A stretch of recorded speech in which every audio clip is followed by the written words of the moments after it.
Hi, my name is John Backman. I sometimes go by Janelle, and I am with Love Boldly's Q&A panel called #Asking for a Friend. This is the place where we address questions that Christians might not be comfortable asking individual LGBTQ plus people directly. Today's question is, I have to read it, it's a little long. You're a non-binary person who skews female, and you're attracted to women. Does that make you a lesbian? Let's define a couple of terms first to make this a little easier to understand. By non-binary, it means that I do not identify exclusively as a male or as a female. In my deepest self, I do not experience myself as only one of those two genders. Those two genders, of course, make up the gender binary, hence non-binary.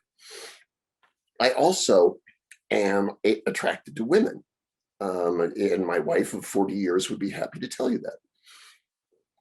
So on to the question. I hear within the question a couple of things going on that I think I would like to address here. The first one has to do with the value and the use of labels. Labels get a bad rap sometimes. I think they are very useful for people who are exploring their gender identity to try to understand themselves better and to track their development, their evolution of their understanding as they go through time. So, for instance, I have been out as a gender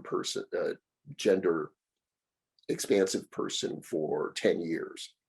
In that time, I've used four terms: gender eccentric, which was my own coinage, then gender fluid, gender non-binary, and now in the last month or so, I'm moving to bi-gender because it seems to be the most precise term for where I am right now in my understanding. Each of these terms served a really useful purpose in that evolution. And each of them, for me personally, became obsolete as another term described me better. So I think these are really important things to use for gender expansive people. At the same time, I think we can get caught in them. Sometimes you're trying to figure something out and you say, well, you're X, you're Y, that makes you a lesbian. That's the point at which I would say we need to hold those labels lightly.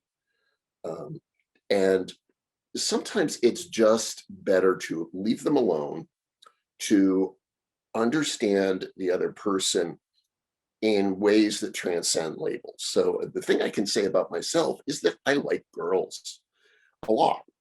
I like to cuddle with girls and I like to be a girl. So that's the best thing I can do. The word lesbian, I can't really make sense of one way or the other as it applies to me. So that's one thing that I hear. The second thing is, if I'm reading it right, there's a confusion, considerable confusion, about both sexual orientation and gender identity and how it all works and what all the labels mean on the part of the questioner. But behind that even is an open-heartedness, a curiosity, a really trying hard to figure it all out. That speaks to me of somebody who's got a generous, open heart and wants to travel with people like us. So if you're the one who submitted the question, and if you actually do have that open heart, go you. It makes it so much easier for people like me to respond to you and answer those questions and try to work things out together. So thanks for asking.